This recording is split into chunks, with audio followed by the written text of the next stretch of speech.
I think when Bron came in, he kind of took up on that role of, being that vocal leader for everyone and just keeping everybody focused and positive before games. I am a beast, I'm a pit bull off a leash. You can't compete, facing little buddy, you weak. Locked in all week, grind time, let's feast. I fold the op like a crease, I got him shook, that's not where you want to be. You need to move out of my way, I'm coming through like a bulldozer, ayy. Yeah!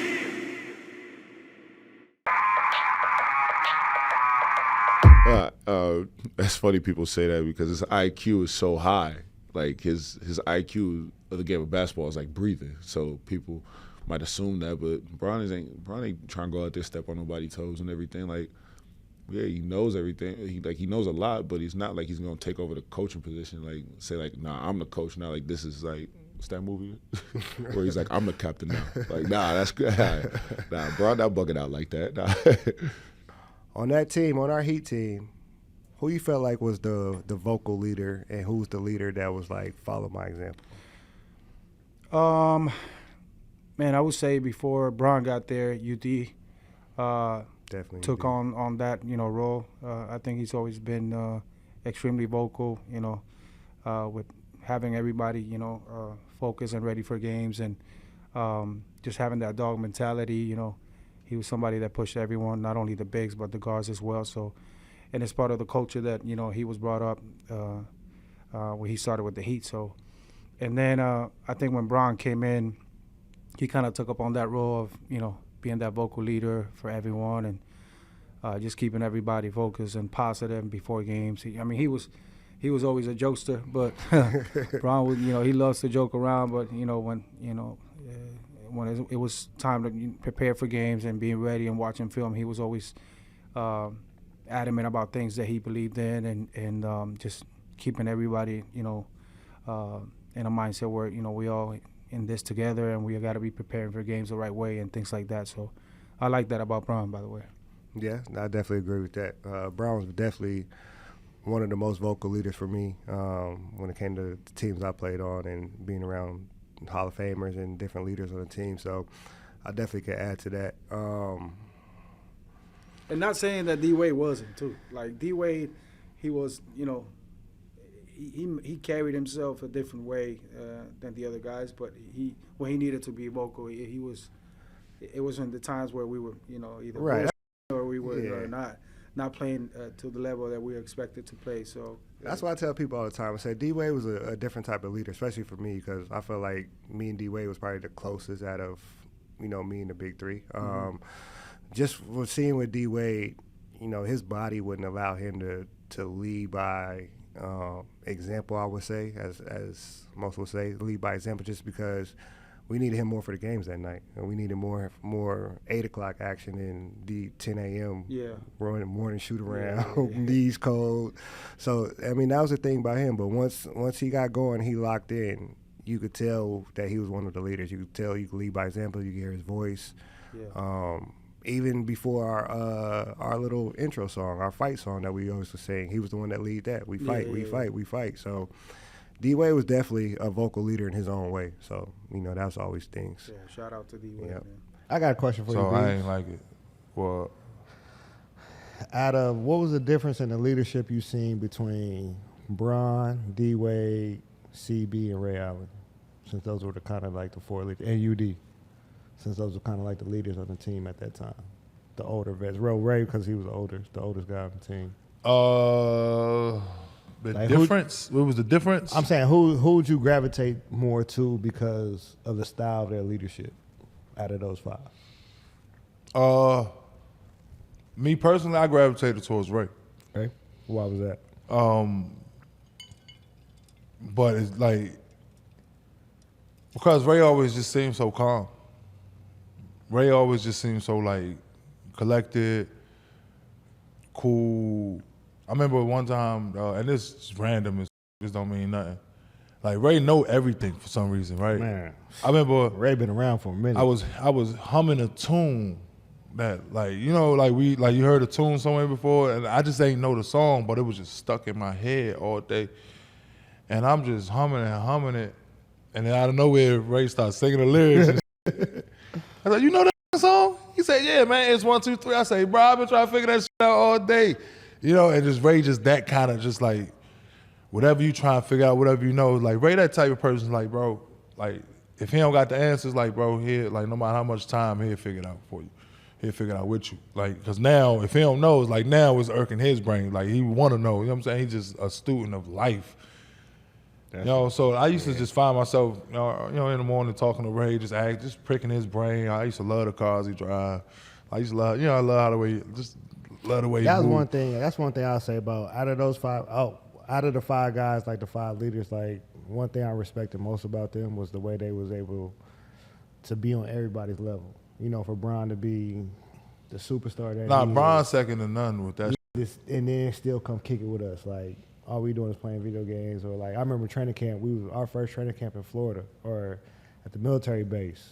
Like we sitting there, we all playing the video game. We all playing Madden. Madden had just came out, and you don't think like Bron a video game, but you don't think he gonna come kick it like that. Man, we sat there and played video game for like 7 hours, and it was like, bro, bro, how you be this big superstar, but you still relate to like the people that's not on your level. And it's kind of like the way he relates, same thing with Ray, same thing with D. Wade. It's like Ray Allen, we all know you as Jesus Shuttleworth. Like, we don't even know you as Ray Allen for real. Like, he got game. And for him to just sit there and chill with you and talk to you and not only treat you like a teammate, but like a brother, like, I take my hat off to Ray. Like, Ray, UD, D. Wade, Bron, CB, I take my hat off to all them guys just for the way they were able to relate to each player on the team. And that's what makes a leader to me. Well, they was all leaders in their different ways. I tell you this. Dwyane Wade was the first person I seen that I questioned if he was better than me or not. I still say this. I bust all your legs. My rookie year, bro, I ain't never seen no like that in person. Like that one was an animal. I still is that 2008, 2009 season, that MVP should have been D Wade. That's our rookie year. That MVP should have been D Wade. He went crazy. Oh my God. Sure. That's Nash, right? Like, bro, Yeah. like everybody win games. I can win a game win on the 3. I can be on offense and call the game. I can call glass. I've yet to see anybody call game on defense. He called that for You understand? He called that for Like Chicago. he called game on defense, and then y'all's timeout over. Y'all take the ball out, and then you bring the ball up on some casuals. You think you about to win the game, and he steal the ball from you and hit a buzzer beater. Like leg from 3. Like, bro, I ain't gonna hold you. That was like that's the first time I like questioned myself as a basketball player. Like, oh shit, I thought I was the best. Teammates is presented by Bet365. Bet365 doesn't do nothing ordinary. That's why you get more boosts with them than anyone else. Every day they power up the odds of hundreds of bets to give you a chance to win more. Bet365 boosts specific markets, your winnings, and even parlays. And they don't stop there. Keep an eye out for their biggest and best odds with the incredible Super Boost. Check out the boost and see why. It's never ordinary at Bet365.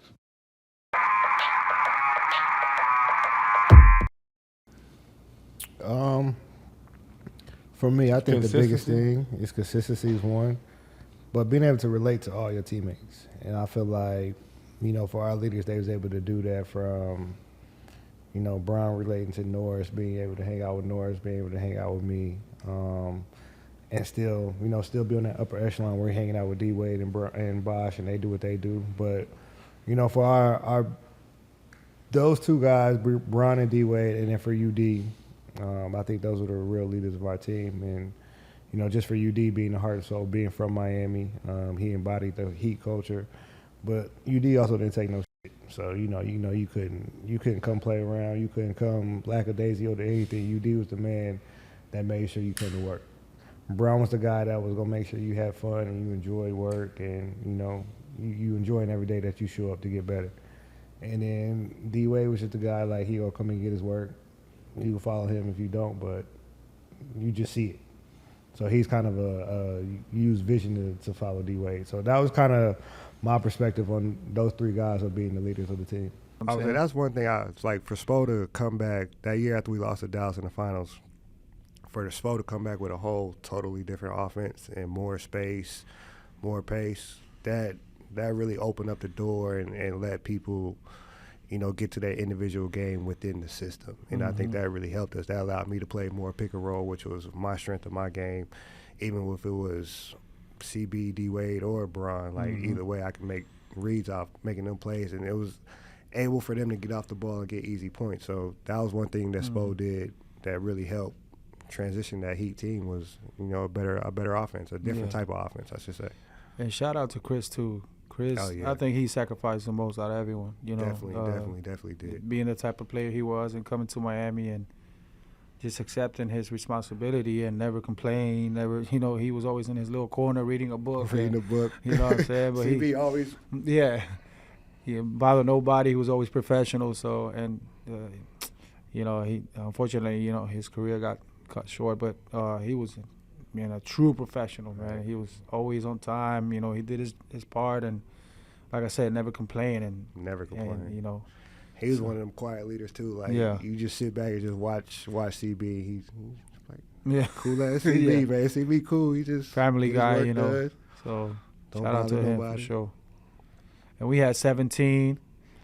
And it's funny that we used to call Juwan Howard 17 because he was in his 17th year in the league. On his 18th year. Yeah. And now seeing LeBron in his 19th year. Nah, Bron at 21. 21 years, right? 21. Look at that. So it's funny how how everything changes. You know what I'm saying? We had Stackhouse too. Yeah, we had Stackhouse. We had a good group, man. Eddie House. I still talk to Eddie every day, bro. I talk to Eddie every day. I still talk to Bib. I mean, Bib Funny cool. looking motherfucker, man. Hey, you remember this? You remember when we almost got to a fight in practice? You and I? I was having a bad day, and Remind me. I was on some bullshit with you. It was early. It was early in the season. You had took my starting spot. And, I was still mad. And I didn't like you at first. All right? We know I didn't like you at first. You didn't do nothing. You didn't do nothing to me. I was just having a bad day at practice, and Spo was fucking with me. And I was like, just in my mind, like, Spo, leave me alone. So you did something, and I just took off full. No, I think I drove past it, you back tapped, and I got mad. I just took off full speed, and I ran into you. And I pushed you like that. And you looked at me and said, Rio, I slap you. Rio, I slapped you. And I just started laughing. I was like, Rio, you got some bullshit right now. And I came to you after practice. I was like, Loso, man, my bad. Like, I gave you a big hug. I was like, Loso, my bad, bro. Yeah. And that was one of the turning points where I was like, yo, you can't just be fighting your teammates, bro. You got to. But I always remember that day. You looked at me and was like, I'll slap you. I'll slap you. Man. Oh, man. Well, that's part of it, man. I love that, man. I don't know if that goes down in the NBA lockers and practices and stuff nowadays, but that's part of being a great team. I feel like that's where that's what type of teammate you are, and not take anything personal. Just move on and hold each other accountable, and being able for you to talk to me and me talk to you, and that's the biggest thing. That's how winning teams do. So, and you've been a big part of that all your life. So. I try, man. I try. I've been a little successful. I would say a little very different because Bron will talk to you like you'll see his IQ pop out of nowhere, but Jokic is a very big leader by example. He's very quiet. Like he'll talk to you and everything. Like he's a great guy, but he's not going out just saying like, hey, you gotta do this, you gotta do that, gotta do that, and everything. Like, nah, he's a leader by example, and he has trust in all of his teammates. Like a person that's as skilled as him, and he's very open about it. Like, I don't care if I have 10 turnovers, I'm gonna still make the right play. And just hearing something like that, it's just like, damn. So your best player on your team, it doesn't matter if he turned the ball over or anything. I'm gonna still pass it to you to make sure you get the right shot or it's the open shot. So it's like that's really something right there. What else? We can talk about Brown Olympics and all that stuff. Yeah, bring that up. Brown Olympics? What happened in the Olympics? What happened in the That was D-Wade Olympics that 08, my rookie year.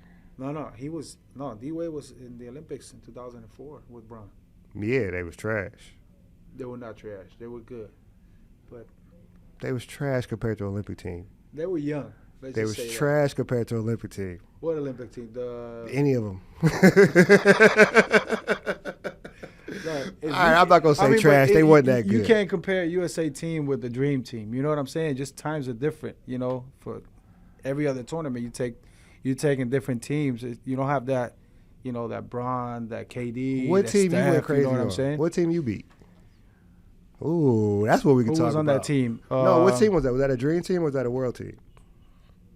Like the World USA team, or was that the actual? I'm gonna tell you the roster. You decide if you want to call it a dream team. Tayshaun Prince. No, AI, Tim Duncan, Steph, Marbury,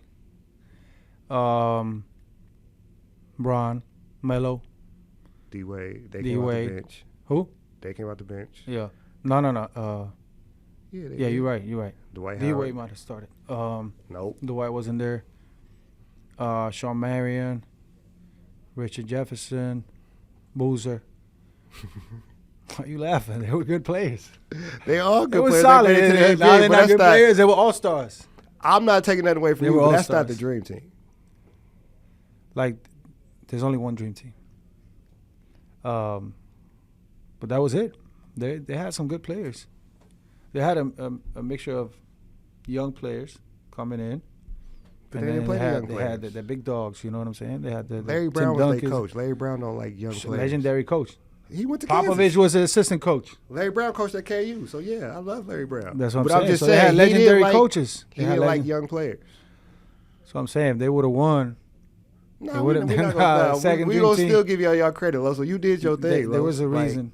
I mean, I don't want to start bragging and talk about that, but it's what happened. It's reality. there was a reason they had their redeem team. There was a reason Kobe came back. Yeah, I You see what know. I'm saying? So Carlos Arroyo. no. But it's just times are different. You know what I'm saying? Back then, the dream team. How many tournaments they assembled for just those Olympics? I think it was in Barcelona. But every team is different. Every team like USA has, but they're competitive. They're NBA players. They're all-stars too. Look at this team that they just took to the World Cup. Yeah, I understand You know what I'm that, but that saying? wasn't. They're all-stars. They're They all all-stars. really good players. I mean, the majority of the team, not But it's an the whole experience roster, when you but- get to that level. Like that's one thing I've learned from playing overseas. It's like the teams overseas are more experienced because they played together longer. You know what I'm saying? Like I don't know if that was the case for y'all team, but like different club teams will have a mid-season tournament where they all come together and they'll play a tournament together. So they still got that camaraderie where our camaraderie is a all-star game or we playing pickup somewhere and it's not real basketball. You know what I'm saying? It's not real X and O's. You talking about here or over there? Over there and overseas. I'm saying I feel like some of their teams are better prepared than our world teams that we put together. Absolutely. Just because You're talking they- about national teams. Yeah. just because they get to play. I think in together. Europe, teams are more committed to playing the game the right way. Yes. You know what I'm saying? Every And possession matters. it's to them. It's. I mean, it's not a show. It's it's their passion. It's something they live for. You know what I'm saying? Mm-hmm. It's their livelihood. Basketball is they're very passionate when it comes to soccer and basketball. You think crazy. fans in America will ever get to that passion? Um, Because I've seen some crazy shit overseas. Like, crazy nah, shit. it's just different. From the fans and in the stands to the players. It's just different, man. And I love Europe. I'm a huge fan of basketball over there because of the way they play. You know what I'm saying? They play the right way, and it's not a entertainment league. It's a basketball league to me. Real You know what I'm saying? basketball. So I don't know if your experience was like that, but and you went to Italy and you went to I went to Greece as Italy well, and I right? went to Greece. I played 2 years in Greece. I was in Greece, and you guys have great fans in Ajax, right? Yeah, fans is great. I mean, I had great fans in Bologna too when I played for Virtu, but I'm just saying as a whole over there, their fans is crazy. Like, Yeah. they're ready to go blow for blow with you if you disrespect their team in any way. Yeah. And that's what I like about it. Like, everything means something. Everything Like, think about it. matters. Like, you land there and they're at the airport. You know what I'm saying? Like, 150 deep, yelling, screaming. how many people were at the airport when you landed here? When you got here? When I landed here in America, too. My mom and my dad.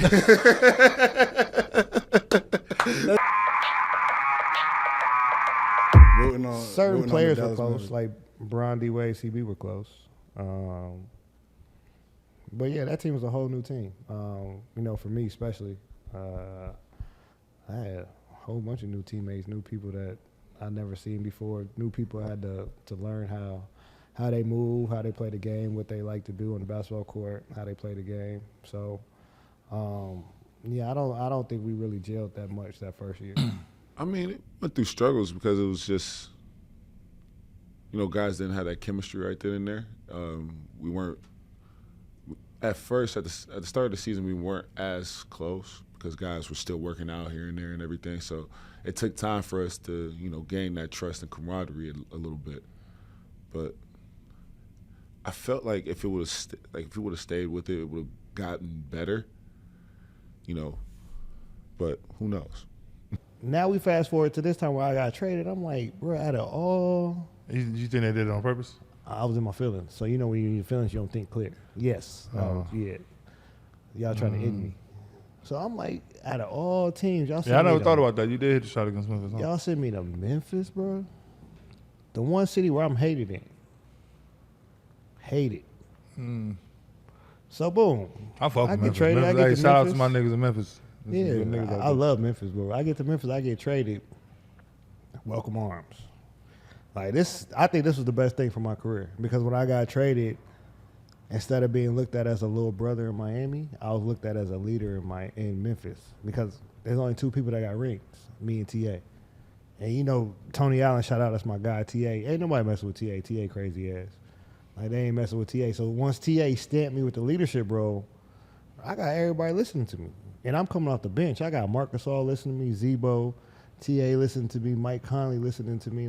So whatever I'm saying is feeling like gold. So once you get that type of feeling, you kind of you feel like a leader now. You feel like whatever you say, you stand on what you stand. You stand on what you stand on. You stand on what you say, and then you keep going. So when I got to Memphis, Coach Dave Yeager, he let me go. Once Mike kind of got hurt, I think something was wrong with his Achilles. And so he was sitting down, so I was starting. And I'm getting everything. I'm getting to play like how I played in high school. I get to shoot when I want to. I get to pass when I want to. And Bees, you know me better than anybody. When it comes to the game of basketball, I'm more of a facilitator than a scorer. So I'm feeding everybody. So Zebo happy, Marcus Gasol happy, Mike Barnes happy, TA happy. Everybody happy, and we rolling. And then I tore my Achilles, and that was the downfall of my shit. My shit started going downhill after that because it took 2 years for me to recover. A lot of people don't know, but my skin wasn't reacting with my stitches, so my stitches kept coming out. So they had to keep doing surgery. So I had 4 total surgeries, and that's what took me so long to come back. And you blame all this on the Heat? I don't blame nobody for this. This is what it is. Wear and tear. But my original story, why I was mad because y'all traded me to Memphis, like a city that hates me. It was kind of like, damn, y'all don't tell me that y'all traded me to a city. You want me to tell you why I was mad at my trade? Man, you got traded to Minnesota. You got traded for Brown and CB. Nah, I'm gonna tell you. What you gonna say about that? Like, I'm gonna tell you why. I'm gonna tell you why I was got mad. traded for greats. I got traded for Jarrell Stokes and Boo. I'm gonna tell you why I was mad at my trade. I'm gonna tell you why I was mad at my trade. Because the salary, they said they did it just to save money, right? I got traded for saving money Listen, too. Don't feel bad. They did it to save money. And I was only making $5 million. Bro, I'll let you finish. Let me just tell you why I got traded, bro. Took $5 million off the books. You was making money. This ain't your trade. They said it was too much money, and it was only my second year, I think, or going to my third year. Going to the third. And I only made like $6 million that year. And then they turn around, and this is why I was mad.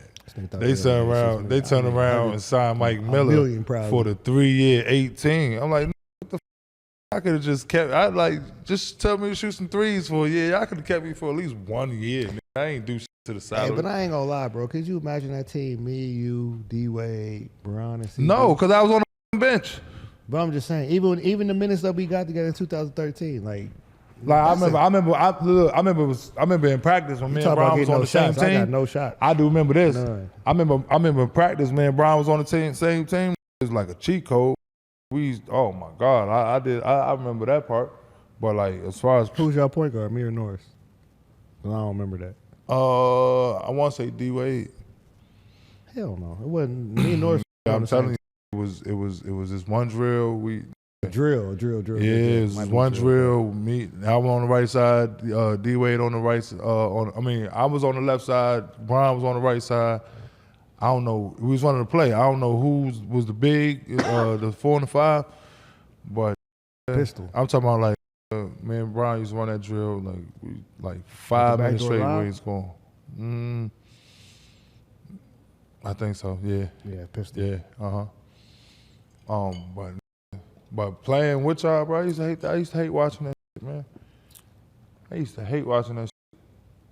Because y'all was so good. Like, bro, if y'all, like, dog, if I was sitting there watching y'all was losing the game, or it was like, hey, you ain't do this, man, I couldn't say shit to y'all. Just sitting there mad. I'm 25 years old, ready to hoop, dog. I like after the games. A lot of people don't know this, but shout out to Zomelo too. My guy, Melo. Yeah, Melo used to set up the runs for me after the games. You know what I'm saying? So I used to have midnight runs at UM at like 1, 2 o'clock in the morning. You know what I'm saying? Just because like I would go home with so much energy just watching these play. And then like, dog. He used to call me. I'm like, bro, I just played 38 minutes. Bro. Yeah, I used to be hot at this. Like, head play. But at the time, I ain't really, you know what I'm saying? At the time, it was like, my but it's like, bro, I'm tired. Dog, this nigga play 40 minutes and I get my workout and I'll drive. You know what I'm saying? I take my ass straight to UM. I live down that way anyway.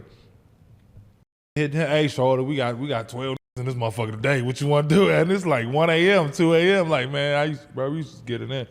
But you know how you be wanting to go because you know in the game you don't get a lot of shots. You be like, man, if I go out there, I'm gonna bust y'all ass. Man, I'm tired, bro. I just had to guard Jameer Nelson through 102 pick and rolls, bro. I'm cool. I'm straight. But I hated that shit, man. I like because I just, you know, everybody just look at me different. Everybody just look at me different than what I know I am, you know. And you know that's just the part I don't like about my career, and just like going back to Miami gave the NBA an excuse to call me a off the bench microwave guy.